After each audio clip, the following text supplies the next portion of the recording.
smash some of them down? It's not as easy.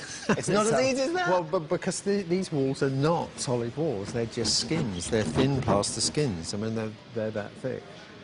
So if you do that, you just put a hole in it? Yeah, you just put a hole in it. The hammer would just go... So this isn't... So all this rubble, this is the... So this is lightweight and manufactured by our prop guys. This is what we've just seen. A little bit of the smaller stuff is real, as you can see, because it's cheaper to get real than... But the bigger stuff is that.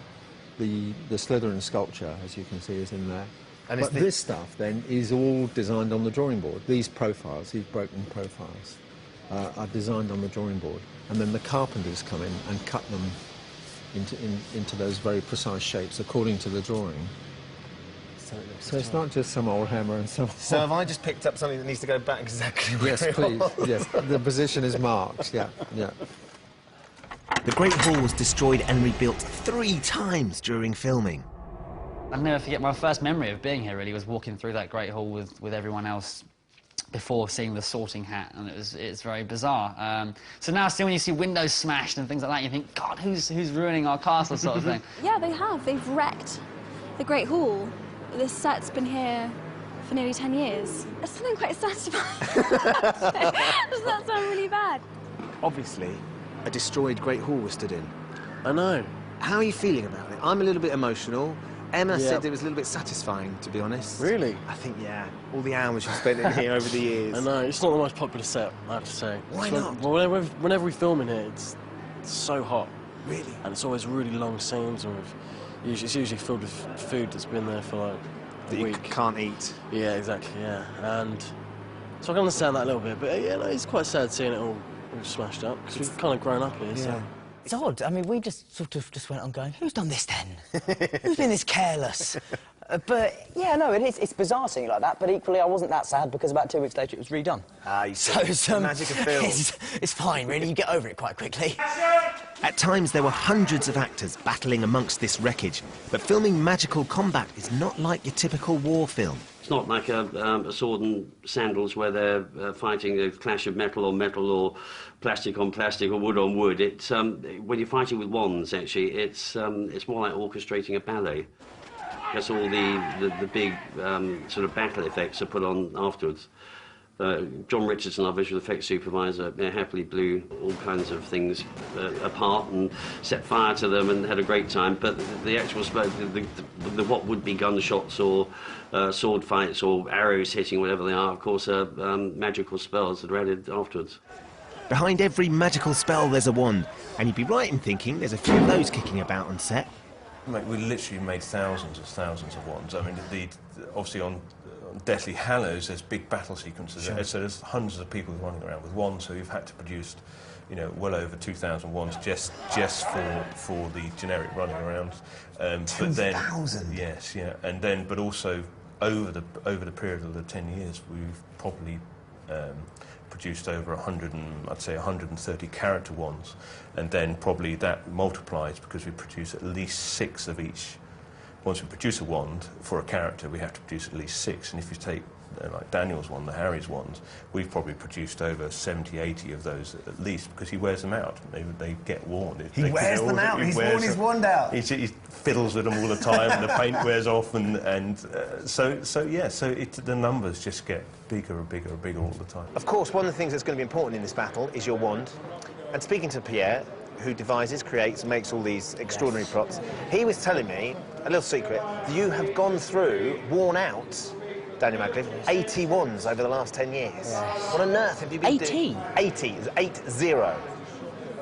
80. I thought you said 8. No. 80. You have... Wow. Not 18, not 8. You have ruined... No, let's not say ruined. Wow, what have you been doing? Sorry, Pierre. I don't know how I have managed to break that many wands. I know I drum with my wands a lot. So I bang them against my leg and sort of do some rhythm, you know, and that's when people say things to me like, can you drum, Dan? I said, no. He said, no, I thought not. That's the kind of time people say that to me.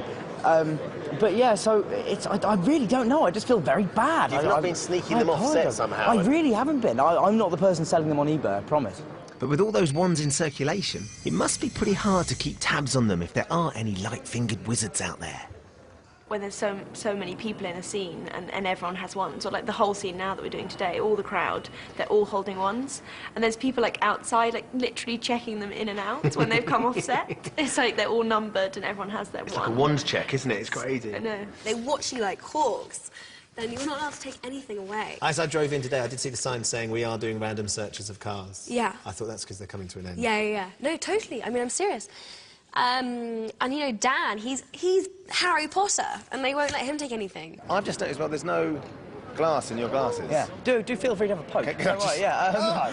That's why Rupert. Yeah, no, these are the lensless ones because of reflections. Sometimes they see the camera in them, and so they have the lensless ones. I have decided though, this is the one thing I want. At the end. The one thing? The one thing I want is the glasses, definitely. The ones with or without the lenses, though? Without. What have I swirled away over the years? I'm sure I must have taken something. I took a piece from the chessboard. Oh, wow. On the first film.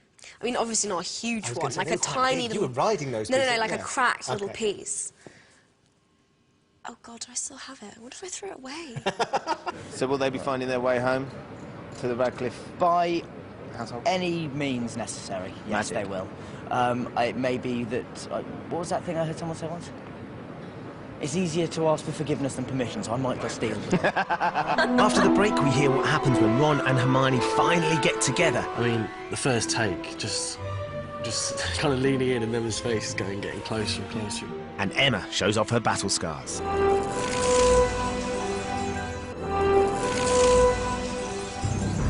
We're behind the scenes of Harry Potter and the Deathly Hallows Part 2. There's a battle raging at Hogwarts, which is the backdrop against which our heroes' search for Horcruxes continues. They've learned that one of Hogwarts' ghosts, the Grey Lady, knows the whereabouts of what they're searching for. And for the first time since arriving back at the school, Harry, Ron and Hermione separate. So Harry's tearing around Hogwarts, desperately trying to find the Grey Lady, because he's hoping she's going to point him in the direction of one of the last Horcruxes. And this entire set has been constructed specifically for this scene, which is going to end up being really short. It's just incredible. But do you know what? The real action is happening elsewhere. After years of wondering whether these two were ever going to get it together, we're about to find out. These girls are gonna kill me, Harry. So, they're like running through Hogwarts, going down to the Chamber of Secrets, climbing down, going down into the dungeon, all scary, dark, creepy, and get into the Chamber of Secrets, and they go and they get the Fang, and Hermione destroys the Horcrux. They've killed this Horcrux. They've nearly died doing it. They might die in the next 10 minutes out in the battle.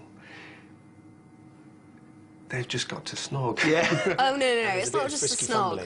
No. It's like a you are the love of my life kind of moment. I don't know, it was just...